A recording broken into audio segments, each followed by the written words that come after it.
Is Jocelyn Joy Thomas, and today let's take a little journey to the Akashic Records.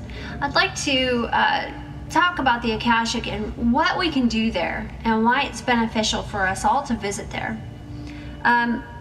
It wasn't until recently that the guides of the Akashic have opened up the records, so to speak, or encouraged people to visit them.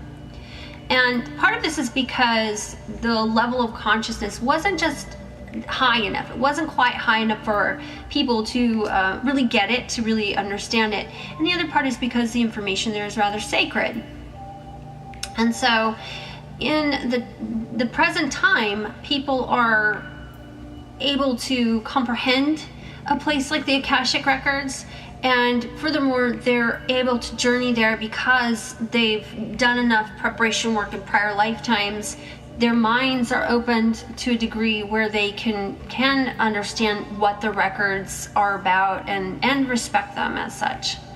And what the Akashic Records are is a collection of all the recorded events that have ever happened in all time. So each person has a record there in the library. A record will contain all of our past lifetimes, which is what most people associate the Akashic Records with, but it will also contain the life map for this incarnation, as well as past incarnations. The life map contains your life purpose, life lessons, soul contracts, karmic carryover, and these type of things. It actually contains a little bit more, but that's the basics. In your record, you could also look at future events. If you wanted to, you can look into future lifetimes. You can look into events in this lifetime. Knowing, though, that future events are always subject to change. This is because we can never entirely predict the free will of others and the actions that they will decide to take. The choices they make and that we make can change. It's like having a game plan, but on game day, there are unforeseeable things that occur, and so we have to make adjustments. So always remember that with future predictions. The Akashic Records, let's see, when you go there, you're going to go into a meditative state and ask to go to the records. How you see the actual structure will depend entirely upon you. It may be a massive structure, it may be a really simple one. It may not be a structure at all. Usually it comes through as a library, but it may actually just come through as lights. So it can be a place, it can be a feeling. And for most people, they'll visualize some sort of building, and which will resemble a library. Once inside, you'll see books and shelves with books on it, all that. For me, what happens is I'll be met with guides. As soon as I enter, as soon as I walk up the steps, open the door, there's guides. They usually look like monks or angels. And what I mean is they have robes and they look holy. They never really speak.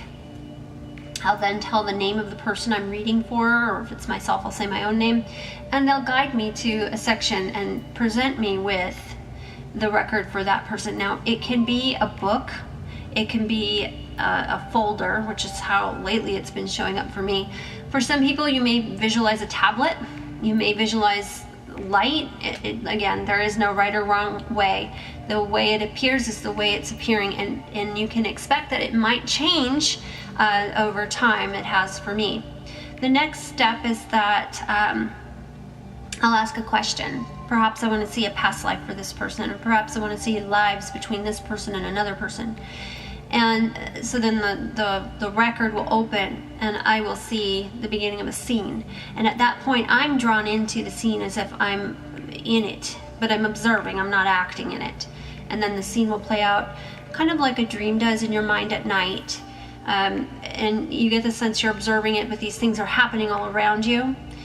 And this is where I think a lot of people get tripped up because, oh, it's in my mind, it's in my mind. And the very, very first image you get can be something that takes you by surprise, or it doesn't make sense, or because what it's doing is it's forming. So if you start to see, so let's say that you're seeing a person, a blacksmith, and he's pounding pounding, but at first you're just hearing the sound. And of course that doesn't make sense. You don't know what that is yet. But as you go into it, you start to realize you see maybe the building that he's in, and then you could feel the heat of what he's doing, working with metal, and then you get closer and you see the action, and then you start to notice the details. You see that it's a man, and you notice what clothes he's wearing, and you can sometimes an actual year or time period will come across my mind. Other times I have to only rely on what I'm seeing. So the more you understand history, the way people dress, the way people especially dress is very important, but also buildings, other structures that might give away the time, will help you to fit not only the time but the location. So again, a little bit of knowledge of history is helpful. It's important because that you have a wide understanding of history too. There's been a lot of areas where I've had to brush up because I didn't know enough about them, and then still to this day there'll be areas I don't know anything about. So you really want to rely on the visions you're seeing and try to get as much information as you can as you're going. But the other thing is to remember you're witnessing. And so you're going to want to just kind of let it all unfold and not let your mind want to take it over. Getting caught up, for example, in when this is and where this is may not be the best approach, especially when you're just starting out. Just let it play out. And also, you may have asked in the question, I want to know if I've had a life in medieval, Europe, and specifically in the country of Ireland, maybe because you have a draw to that country. And so if you've said something like that, you won't have to worry about the location or the time. But the point is, you're getting this information from the record. It's coming to you to show you what happened in that past lifetime. Now, here's the really cool thing about the Akashic Records. It doesn't just stop there. It doesn't just stop at past lives. You can ask the Akashic Records literally anything. You can ask them about a person. You can ask them about your career. You can ask the Akashic Records about spiritual matters of any type. You can ask, as I mentioned, your life map, which contains your life purpose. So there is no question that the Akashic Records doesn't have the answer for. It literally is a storehouse for all knowledge.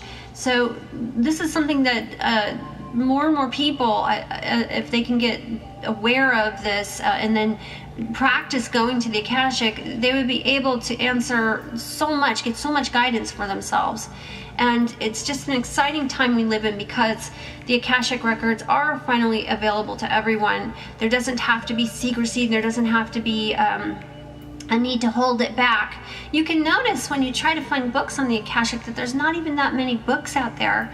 And that's indicative of the fact that for so long there were just so few who were given access. And those that were probably didn't want to talk about it. I'm sure there's more than those who actually did talk about it and publish and this sort of thing, but it would be something that was limited. And now it's really there's this push for more and more people to visit the Akashic and to ask anything. So give it a try. It's not as hard as you might think. It was the very first place that I did readings for. It was past lives at the Akashic Records. So it's friendly to beginners. All right. Happy Akashic Records reading.